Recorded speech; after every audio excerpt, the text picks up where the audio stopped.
Assalamualaikum warahmatullahi wabarakatuh. Salam sehat dan salam bahagia. Pada video kali ini, yakni praktik coaching dengan menggunakan model alur Tirta sebagai bahan demonstrasi kontekstual modul 2.3 yang diperankan oleh saya sendiri, Ratno Lamato, Ibu Siti Hikmah, dan Pak Stefan Tudu, calon guru penggerak Ketan ke-6 Kabupaten Banggai, Sulawesi Tengah.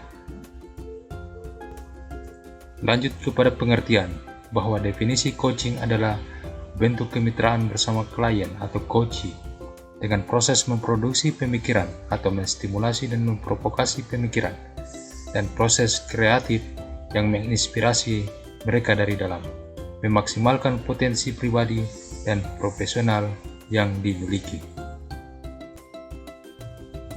Kemudian selanjutnya adalah coaching model alur Tirta. Alur Tirta itu adalah merupakan langkah-langkah atau penerapan yang ditempuh dalam proses coaching. Yang pertama itu ialah menerapkan tujuan, yang kedua identifikasi masalah, yang ketiga rencana aksi, dan yang terakhir adalah tanggung jawab. Kemudian dalam menerapkan proses coaching, kompetensi seorang coach yang perlu dimiliki adalah yang pertama presence atau kehadiran penuh, yang kedua mendengarkan secara aktif atau dengan mendengarkan secara rasa, dan yang ketiga adalah mengajukan pertanyaan berbobot. Selanjutnya, mari disimak video praktik coaching berikut dengan bertukar peran antar sesama calon guru penggerak sebagai pengamat, coach, dan coachee.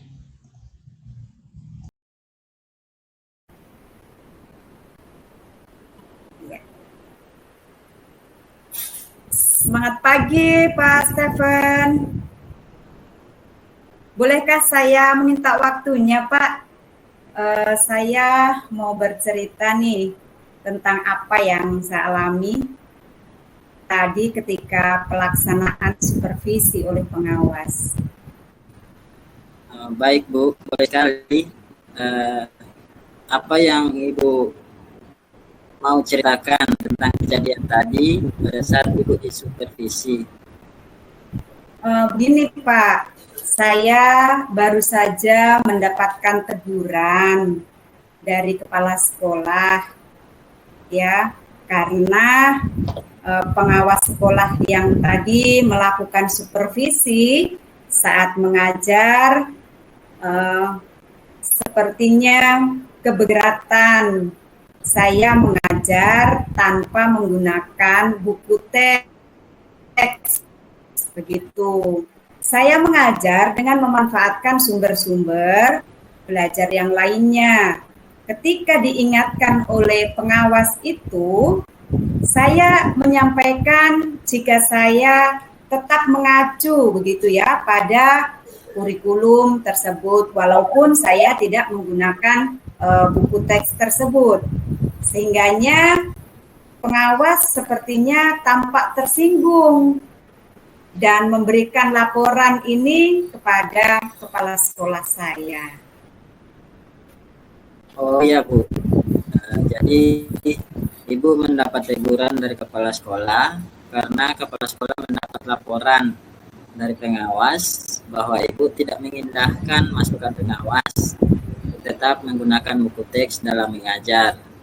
Kira-kira hambatan apa atau apa yang menyebabkan Ibu tidak menggunakan buku teks dalam melaksanakan pembelajaran?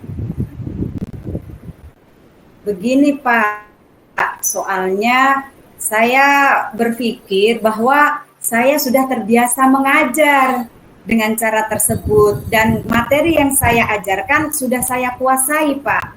Karena saya dari tahun ke tahun mengajar di kelas 11 dan itu juga materinya yang saya ajarkan, sehingganya saya tidak memakai buku teks. Begitu Pak. Oh, seperti itu. Apakah ada kelebihan yang dirasakan Ibu saat tidak menggunakan buku teks dibandingkan dengan menggunakan buku teks ketika Ibu mengajar? Ya begini Pak, saya lebih leluasa ya ketika menyampaikan tanpa berpedoman dengan buku teks tersebut, Pak, sebagai implementasi saya dari Merdeka Mengajar, Pak. Jadi Kemudian saya menggunakan, walaupun saya tidak menggunakan buku teks tersebut, tapi saya menggunakan media belajar atau sumber belajar yang lainnya, Pak, seperti internet, ya, video pembelajaran yang ada di YouTube, kemudian ada artikel kimia, ilmiah maksud saya ya, yang ada di internet, Pak. Begitu. oh iya, jadi tadi Bu mengungkapkan kelebihannya bahwa Ibu merasa bebas dalam menyampaikan materi tanpa menggunakan buku teks, dan Ibu juga sudah menyampaikan bahwa Ibu menggunakan sumber belajar seperti video pembelajaran di YouTube dan artikel ilmiah di internet. Lalu menurut Ibu, apakah menggunakan buku teks dapat menghambat eksplorasi murid? Sebenarnya tidak sih. Kalau saya pikir-pikir kembali, menggunakan buku teks itu tidak menghambat, Pak. Bahkan bisa mengeksplorasi daripada materi pembelajaran itu sendiri. Jadi sebenarnya dapat memperkaya referensi murid dalam mengeksplor materi pembelajaran, Pak. Iya, saya setuju dengan apa yang Ibu sampaikan barusan. Semua bisa kita jadikan sumber belajar, entah itu buku teks, video, artikel, dan lain-lain sebagainya. Semakin banyak yang kita gunakan, tentunya semakin baik. Jadi sekarang apa rencana Ibu untuk menyelesaikan masalah ini? Ya, tentunya Pak, saya akan menghadap ke kepala sekolah ya. Tentunya untuk menyampaikan permohonan maaf saya karena saya telah membuat kecewa Bapak pengawas. Kalau toh memang memungkinkan, saya juga ingin bertemu langsung kepada pengawas supaya masalah ini bisa selesai dan tidak menimbulkan masalah atau tidak menimbulkan kesalahpahaman yang berkepanjangan. Begitu, Pak. Ya, lalu apa yang nantinya Ibu akan sampaikan kepada Bapak pengawas? Ya, saya akan mengatakan bahwa saya akan menggunakan banyak sumber belajar. Di antaranya saran dari Bapak pengawas, yaitu dengan menggunakan buku teks, kemudian saya juga akan menggunakan internet, video pembelajaran dengan tujuan supaya murid-murid dapat mengeksplorasi materi dengan merdeka dan merasa aman, merasa senang ya dengan banyaknya referensi yang ada, Pak. Bagus sekali rencananya Ibu. Mudah-mudahan dapat berjalan dengan baik dan lancar serta berhasil. Lalu selanjutnya Bu, apa komitmen Ibu terhadap rencana Ibu ke depannya? Ya, saya berkomitmen untuk selalu membuat rencana pembelajaran dengan menggunakan banyak sumber belajar untuk mengeksplorasi materi sehingga murid-murid saya dapat menjalankan merdeka belajar, dan saya akan membuat murid-murid saya merasa senang dan bahagia dalam kegiatan pembelajaran tersebut tanpa ada unsur paksaan, dan saya akan serahkan pemilihan sumber belajar ini kepada murid-murid saya, Pak. Wah, bagus sekali Bu. Saya sangat mendukung tentunya. Mudah-mudahan semua berjalan lancar dan sesuai harapan. Ya Bu. Ya, terima kasih Pak. Mudah-mudahan apa yang saya sampaikan kepada Bapak merupakan solusi yang terbaik ya Pak ya. Ya. Terima kasih Pak. Iya, sudah melakukan explore tentang kompetensi coaching dari kehadiran penuh,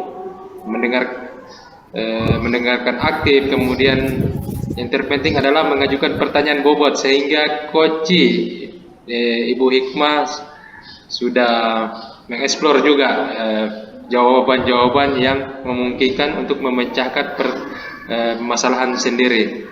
Demikian, terima kasih Pak Stephen.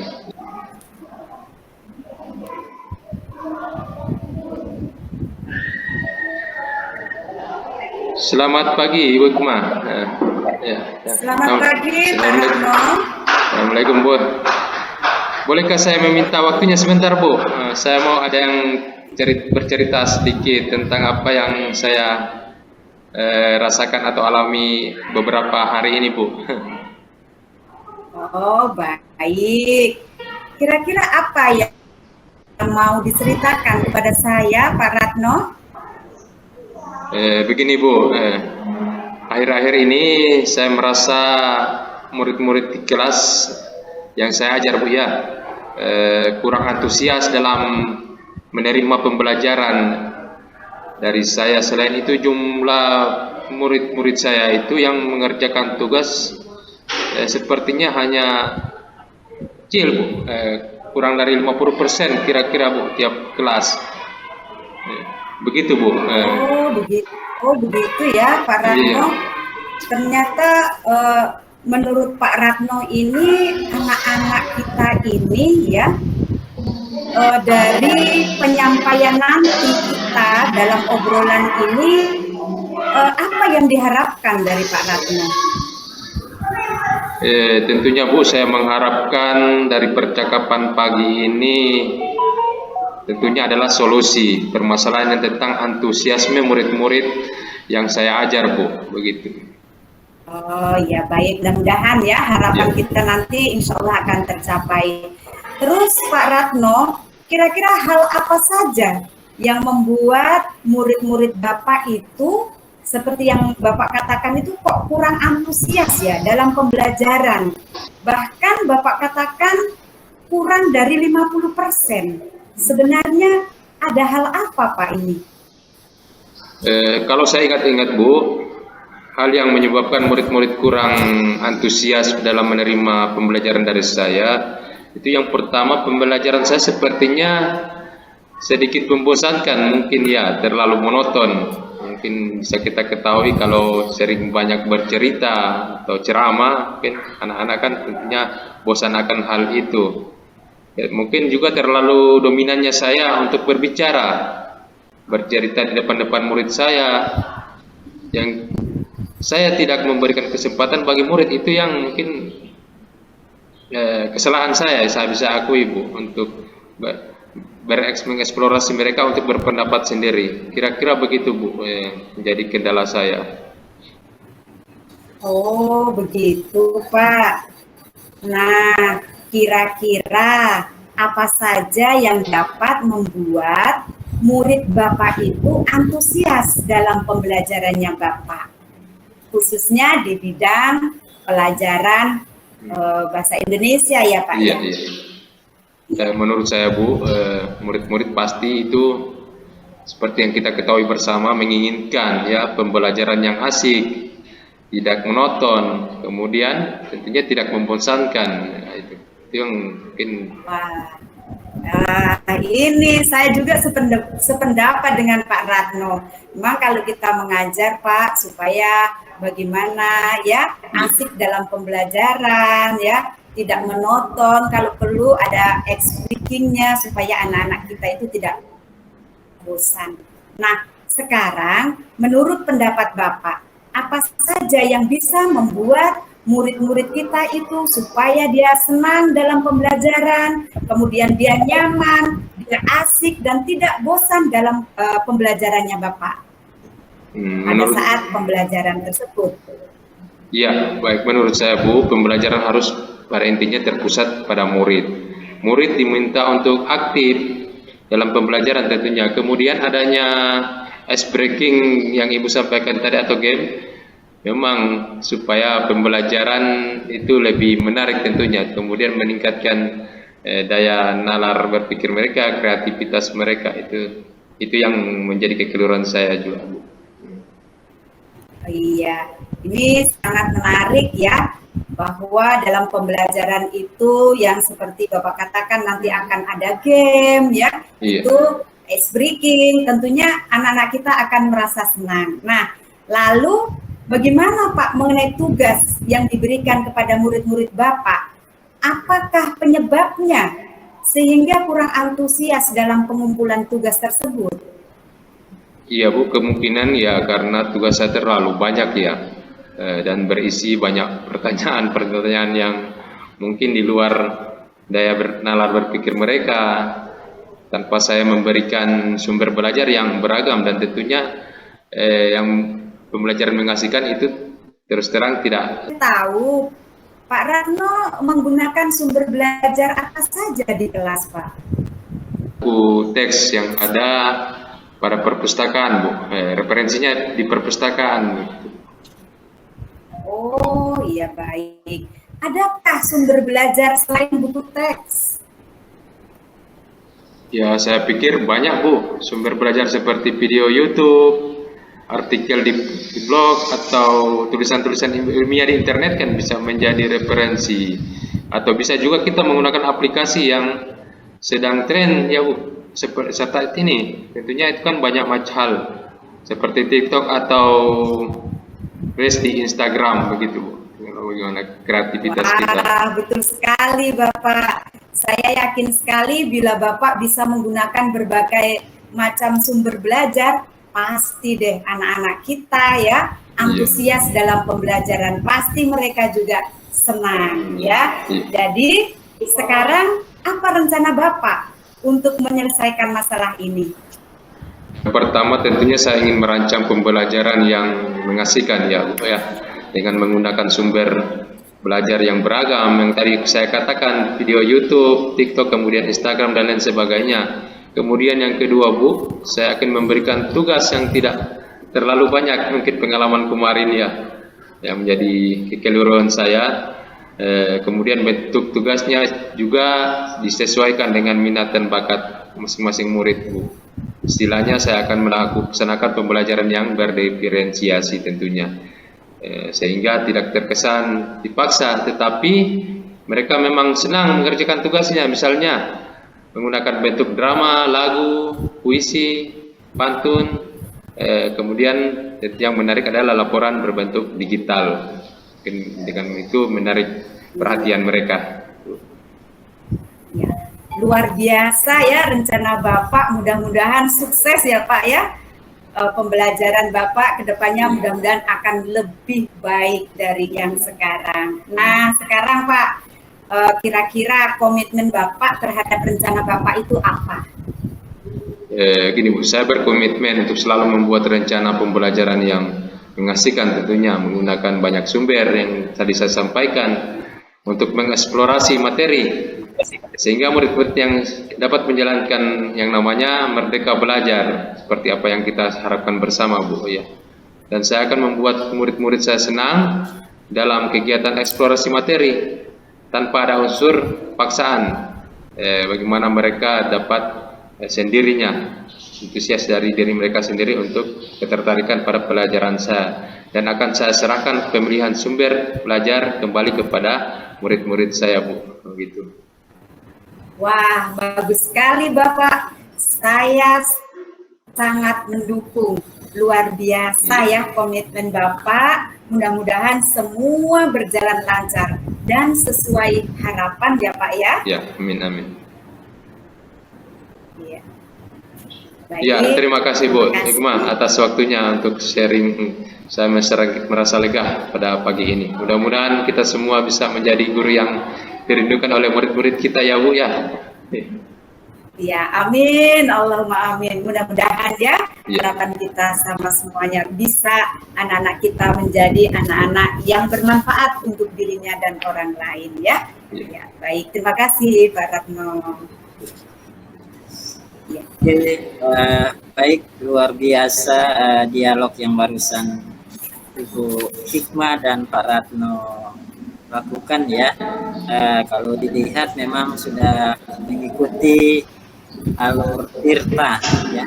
Jadi permasalahan yang dialami Pak Ratno tadi bisa diselesaikan sendiri oleh Pak Ratno melalui panduan, tentunya panduan dari pertanyaan berbobot dari Ibu Hikmah yang luar biasa. Ya, silakan Pak. Ya, saya mulai. Selamat sore Pak Stephen. Selamat sore juga Pak.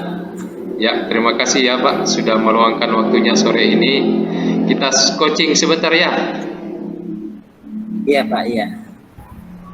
Begini Pak Stephen, sesuai pengamatan saya beberapa hari ke belakang, Pak Stephen ini sepertinya malas sekali atau kurang berminat ya ikut pelatihan atau kalau boleh kata dalam meningkatkan kompetensi diri ya. Kalau boleh tahu kenapa ya? Bukankah teman-teman yang lain pada rajin?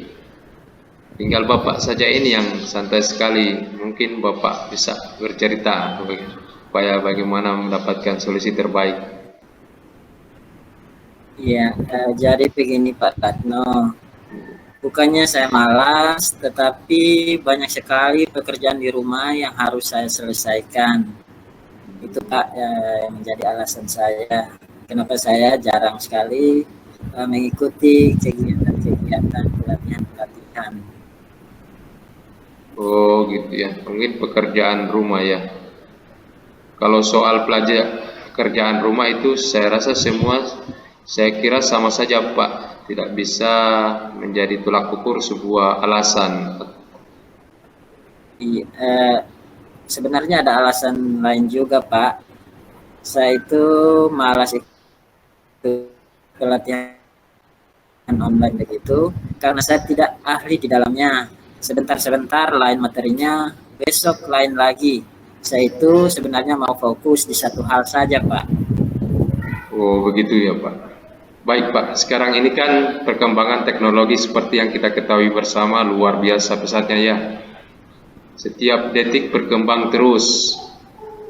Jadi kalau kita tidak mengupgrade diri atau kembali ke diri kita sendiri bagaimana dalam menemukan perkembangan zaman ini, tentulah kita akan sangat ketinggalan. Jadi bagus jika mengikuti perkembangan meskipun tidak expert atau ahli. Itu menurut saya Pak, barangkali semua orang itu bagaimana kita terus beradaptasi. Yang paling penting Pak Stephen, bahwa perkembangan yang ada saat ini kita tentunya tidak bisa diam saja, santai begitu, sambil kita tetap fokus pada ilmu keterampilan yang kita miliki. Intinya Pak, beradaptasi. Iya betul Pak. Nah, karena percakapan singkat ya Pak Stephen pada sore ini, jangan kita kemalaman. Apa yang ingin Pak Stephen dapatkan di akhir percakapan kita ini Pak? Ya, saya Pak ingin lebih bisa mengatur waktu agar bisa mengikuti banyak hal. Saya akan lebih aktif mencari pelatihan yang saya senangi. Akan belajar otodidak melalui YouTube dan saran lain terhadap hal yang Oh iya baik, jadi Bapak kepingin atau mengharapkan bagaimana caranya supaya bisa mengatur waktu yang bermanfaat tentunya ya Pak. Tentunya banyak hal yang didapatkan juga ya. Ya betul Pak. Ya baik Pak Stephen ya. Kesempatan apa kira-kira atau kompetisi apa yang Pak Stephen miliki sekarang ini? Ya tentunya kesempatan untuk bisa lebih fokus mencari referensi tentang hal ataupun pelatihan-pelatihan kompetensi, dan juga saya sebenarnya sudah ada kompetensi tentang penggunaan media digitalisasi itu Pak. Oh gitu ya. Jika nih ya, baik Pak, saya lanjut. Jika pada skala perbandingan nih antara 1 sampai 10, ini berbicara angka ya Pak. Untuk pencapaian Pak Stephen sendiri pada saat ini berkisar di angka berapa Pak? Pencapaian. Menurut saya Pak, ya saya mungkin masih berada pada angka 5 atau pertengahan. sebab sudah memiliki waktu banyak dan juga kompetensi yang saya katakan tadi itu Pak, tinggal bagaimana motivasi saya untuk meningkatkannya. Oh, iya. Baik Pak. Dari pernyataan Pak Stephen tadi, peluang atau kemungkinan apa yang bisa Pak Stephen ambil ya? Ya, mungkin saya bisa lebih memanfaatkan waktu dan mengasah kompetensi saya. Saya juga sudah merasakan bagaimana tantangan di era globalisasi seperti makin berlarut. Saya begini makin ketinggalan. Jujur Pak, kemarin itu saya merasa sudah laksanakan tupoksi pokok saja. Menurut saya itu sudah cukup, lepas tanggung jawab. Tetapi ternyata banyak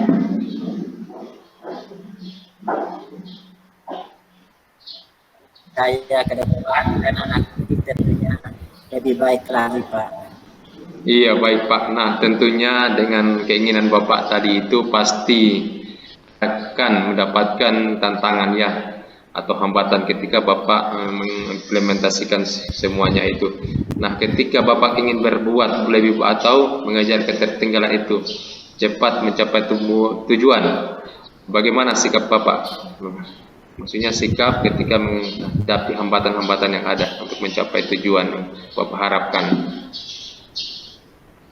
Ya, menurut saya Pak tentunya optimis ya. Optimis Pak. Bagaimanapun juga kita sebagai manusia biasa pasti ada kekurangan dan ujian hidup. Tapi dengan kekurangan itu saya akan memanfaatkan guna mendapatkan cambuk dorongan saya sehingga paling tidak meminimalisir hambatan tersebut Pak. Kira-kira ya Pak, baik Pak. Kira-kira solusi konkret dari Bapak nih apa? Tentunya berperan aktif lagi pada kegiatan-kegiatan atau momen sekolah kita Pak. Paling tidak bisa memberikan masukan dan saran terbaik ketika ada momen-momen yang ada, atau meminta atau bisa juga meminta kepada kepala sekolah untuk menugaskan saya dalam mengikuti kegiatan pengembangan diri, dan yang paling sederhana tentunya memanfaatkan fasilitas digitalisasi sekolah untuk belajar dan menemukan referensi tentang ilmu yang bermanfaat. Baik, sangat baik sekali ya Pak. Nah, setelah Bapak bercerita tadi, sekarang bagaimana perasaan Bapak ya? Kira-kira sudah mengeksplor perasaan? Terus terang Pak, terus terang Pak, untuk saat ini saya merasa senang dan termotivasi. Saya berbicara yang bermanfaat pagi ini dengan Bapak tentunya. Oh ya, sore ini ya. Ya, jadi dapat saya simpulkan Pak bahwa yang membuat Bapak merasa malas kemarin itu atau masa bodoh ya selama adalah dunia, tentunya Bapak ada di dunia pendidikan dan pikirannya karir terfokus saja yang jadi tumpuan saja, kira-kira begitu. Lepas dari itu semua Pak, kita harus lebih fleksibel tentunya Pak terhadap yang namanya perkembangan zaman. Kita ingat bersama bahwa filosofi Ki Hajar Dewantara menuntun kita untuk baik dari kodrat anak, baik dari kodrat alamnya maupun kodrat zaman. Dan nah, kalau kita tanamkan filosofi Ki Hajar Dewantara tersebut Pak, kita pasti akan sangat bisa menyesuaikan perkembangan zaman ini, menjauhi ketertinggalan kita Pak. Dan dampaknya tentunya pada diri kita tentunya untuk bagaimana menuntun anak-anak tersebut Pak. Nah Pak Stephen, lanjut ya. Dari apa yang sudah Bapak sampaikan, apa rencana Pak Stephen ke depannya nih? Saya berniat akan menemui kepala sekolah. Yang pertama itu untuk membicarakan hal ini. Mungkin beliau akan memberikan solusi dan memprioritaskan saya untuk mengikuti kegiatan yang berpotensi baik bagi diri saya. Seperti itu Pak. Oh iya. Baik, kalau berbicara tentang jangka waktu nih, adakah jangka waktunya Pak? Mungkin secepatnya Pak, paling lambat hari Senin ini Pak. Oh, ya, kalau berbicara tentang ukuran keberhasilan atau pencapaian dari masalah Bapak ini seperti apa kira-kira yang dari rangkaian cerita Bapak tadi?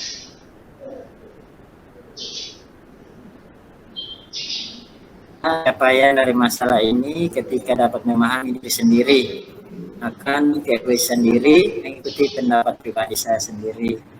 Zaman tentunya terus berubah, jangan lagi tergerus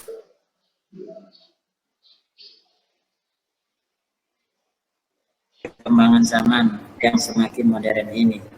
Iya, baik sekali. Nah, baik sekali Pak, langkah yang Bapak ambil sudah tepat sekali ya. Saya setuju sekali dengan ide Bapak. Ya, baik Pak, lanjut ya. Lalu apa komitmen untuk rencana aksi ini Pak? Rancangan Pak Stephen. Saya akan berkomitmen menanamkan pada diri saya terlebih dahulu untuk berubah lebih baik lagi Pak. Ya, ide yang bagus sekali Pak. Semoga dapat segera terrealisasikan dan komitmen Bapak yang kuat pasti dapat membanggakan sekolah kita Pak tentunya ya. Iya. Untuk waktunya mendengarkan keluh kesah saya. Semoga kita nanti menjadi guru-guru yang bisa memberikan teladan yang baik untuk siswa kita Pak. Amin, amin Pak. Ya, ya Pak Stephen ya, karena proses coaching pagi sore ini saya kira disudahi cukup sampai di sini. Mudah-mudahan juga bisa menjadi bahan referensi atau perbaikan-perbaikan kita ke depan ya Pak Stephen. Kita berharap yang terbaik untuk anak didik kita tentunya Pak ya.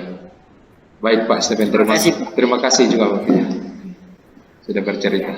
Baik, Bapak Ratno dan Pak Stephen telah melakukan coaching ya. Saya melihat dari percakapan ya, dari Pak Ratno sebagai coach dan Pak Stephen sebagai coach, saya melihat di sini sudah menggunakan alur tirta, di mana saya melihat ya Pak Ratno sudah dengan jelas dalam menyampaikan tujuannya. Lalu dalam identifikasi Pak Ratno juga telah menyampaikan pertanyaan-pertanyaan yang dapat membuat coach itu menggali kemampuan yang dimiliki.